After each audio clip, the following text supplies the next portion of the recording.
के अंदर माननीय मुख्यमंत्री जी की घोषणा हो गई, उसके बाद इतनी औकात कैसे हो गई? कोई बीओ का और डीओ का क्यों हाजिरी काट देगा? संहिता खत्म होने दीजिए।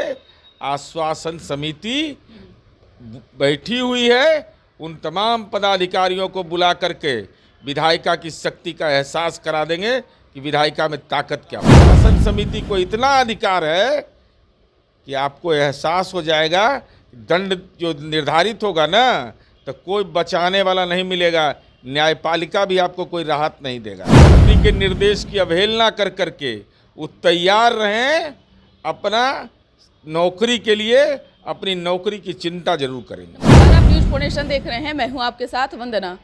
बिहार के शिक्षा विभाग के अपर मुख्य सचिव के पाठक से इन दिनों शिक्षक नाराज हैं। बता दें कि वहीं चाहे वह सत्ता पक्ष हो या फिर विपक्ष, दोनों की ओर से जो है हमला बोला जा रहा है। लेकिन सवाल यह है कि मुख्यमंत्री नीतीश कुमार के बातों को क्यों अधिकारी अनसुना कर रहे हैं, और भी कई ऐसे विषय हैं। इस विषय पर बात करने के लिए हमारे साथ हैं जदयू के मुख्य प्रवक्ता, बिहार सरकार में पूर्व मंत्री, और इन्होंने भी मंत्री का जो है कार्यकाल देखा है, और अभी के वर्तमान में जो अभी स्थिति बनी हुई है शिक्षा विभाग का, कैसे देख रहे हैं, किस रूप में देख रहे हैं? विधानमंडल के अंदर माननीय मुख्यमंत्री हो अथवा सदन में कोई भी माननीय मंत्री परिषद के सदस्य हो, उनके द्वारा दिए किए गए वायदे आश्वासन के रूप में तब्दील हो जाता है।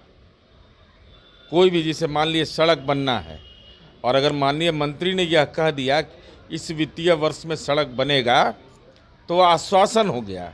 और विधानमंडल में आश्वासन समिति होती है, अगर आप नहीं लागू करिएगा तो आश्वासन समिति को आपको बुलाने का अधिकार है, आप पर कार्रवाई करने का अधिकार है। यह विधानमंडल की कार्य संचालन नियमावली है। माननीय मुख्यमंत्री जी ने विधानसभा में स्पष्टता के साथ दो बातें कही।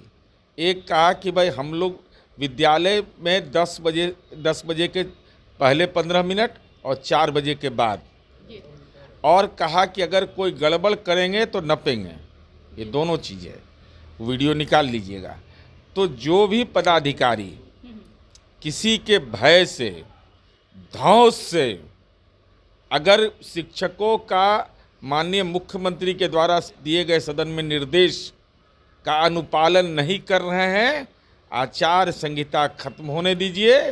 आश्वासन समिति बैठी हुई है, उन तमाम पदाधिकारियों को बुला करके विधायिका की शक्ति का एहसास करा देंगे कि विधायिका में ताकत क्या होती है। लेकिन सवाल यह है कि मुख्यमंत्री नीतीश कुमार की बातों को अनसुना कर देना, क्योंकि वह एक राज्य का मुखिया होते हैं, एक राज्य का वो राजा होते हैं, और राजा का बात अगर प्रजा न सुने, राजा का बात अगर उनके मंत्री न सुने, उनके इर्द गिर्द जो अधिकारी हैं वह नहीं सुने, तो फिर ये राजा का फिर क्या वक्तव्य? अरे विधायिका का अपमान कर रहा है, सर पर बैताल चढ़ा हुआ है। जो भी पदाधिकारी गुनाह कर रहे हैं, मैं बार बार बोल रहा हूँ, कार्य संचालन नियमावली पढ़ लीजिए विधानमंडल का, और पढ़ कर करके देख लीजिए कि सदन में कहा हुआ बात आश्वासन हो जाता है।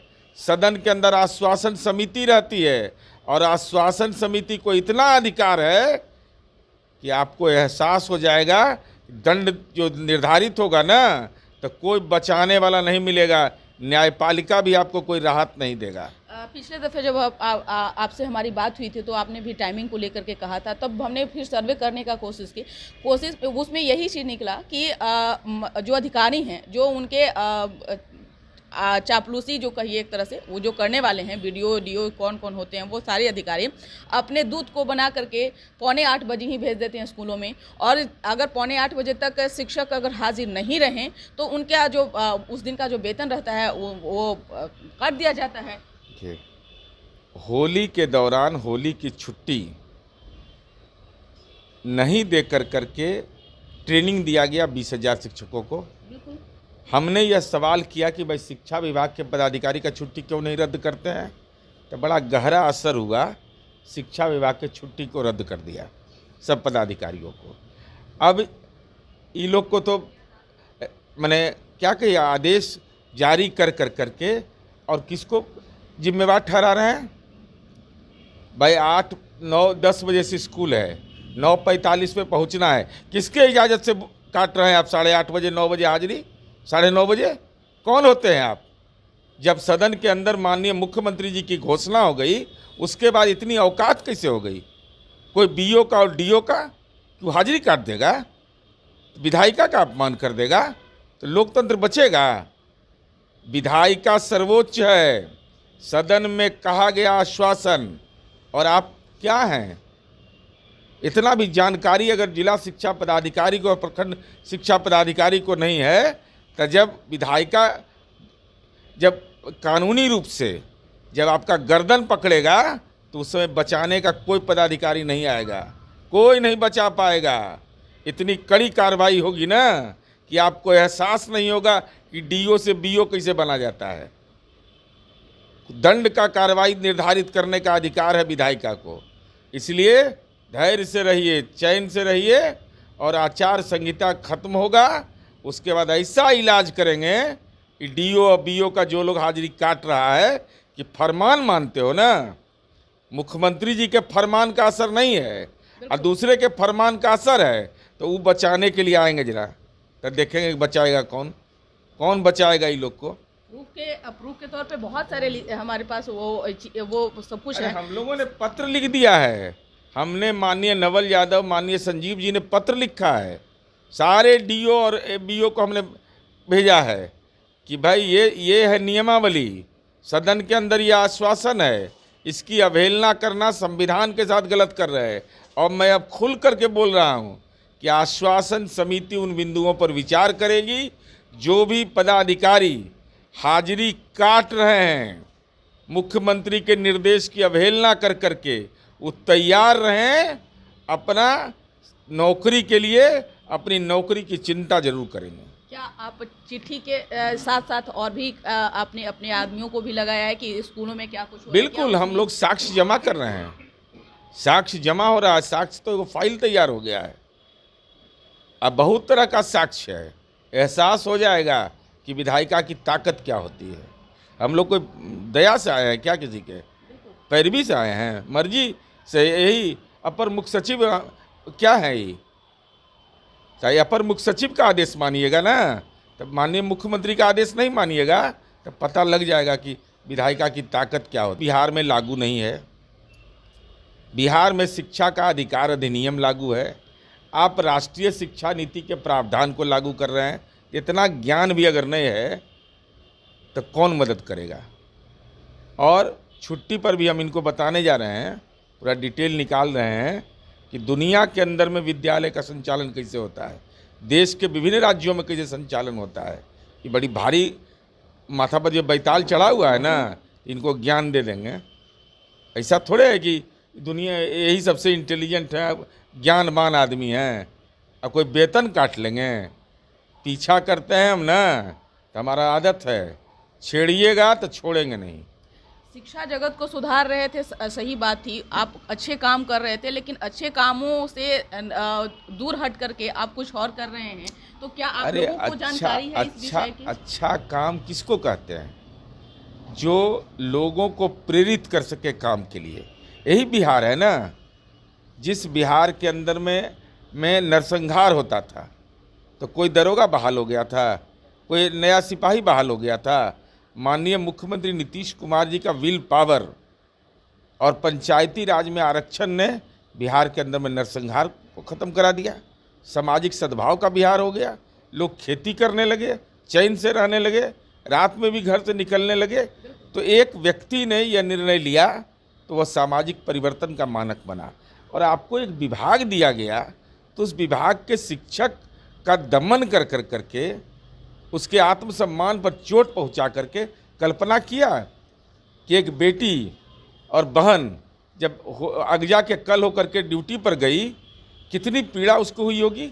जगह जगह तरह तरह के होली, हाँ, गाड़ियां नहीं चल रही अब थी, इसका अब ये ज्ञान अगर नहीं है, अगर और उसके बाद भी वहां अगर लेट लतीफ पहुंची हैं तो उनका भी उस दिन का हाजिरी काट दिया गया है। ज्ञान नहीं है तब ना, ये तो कोई सामान्य ज्ञान का आदमी भी रहेगा कि अगजा के कल होकर के विद्यालय नहीं खोलेगा, कैसे जाएगा लोग भाई? क्या परेशानी होगी? गुड फ्राइडे, बताइए, गुड फ्राइडे का छुट्टी आप रद्द कर दीजिएगा, आप सारे धर्म के मानने वाले लोगों का अपमान करिएगा, यह चलेगा? यह नहीं चलने दिया जाएगा। अगर चला रहे हैं तो तैयार रहिएगा सारे पदाधिकारी लोग शिक्षा विभाग के, सब विधायिका के घेरे में आने वाले हैं। तो लगता है ना कि के पाठक का बोलबाला है, उनसे लोग बोलबाला भय खाते हैं। भय कौन बात का है? जिसको भय लगता है उन लोग को ना भय, हम लोग का लिए भय लगेगा? भय लगता है, हम लोग भय दूर कर देते हैं। वो आदेश देते हैं, पदाधिकारी उनके नहीं मानते हैं, तो उनकी नौकरी भी खतरे में रहेगी। अब वो जाने पदाधिकारी अगर संविधान पढ़े तो उनको पढ़ना चाहिए कि विधायिका की ताकत क्या है, कार्यपालिका की ताकत क्या है। अगर विधायिका की ताकत की जानकारी नहीं है, संविधान की जानकारी नहीं है, तो शिक्षा विभाग के पदाधिकारी होने का अधिकार है।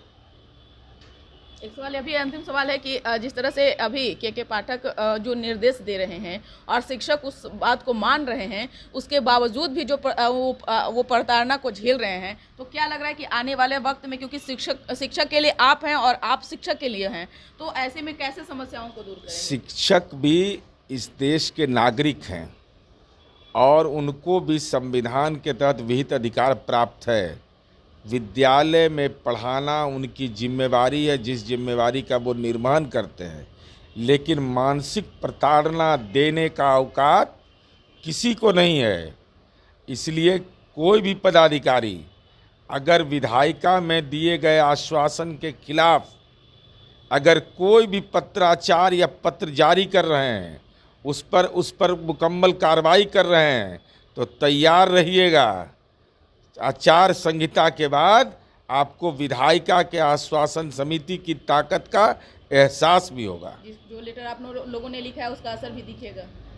असर दिखेगा नहीं, असर लेटर जारी करके छोड़ देंगे क्या? उसके बाद कलम में ताकत का इस्तेमाल कर विधायिका में आश्वासन समिति में अपीयर कराएंगे, फिजिकल अपीयरेंस कराएंगे। लेकिन तो शिक्षा मंत्री भी तो हामी में भर रहे हैं। वह अलग विषय है।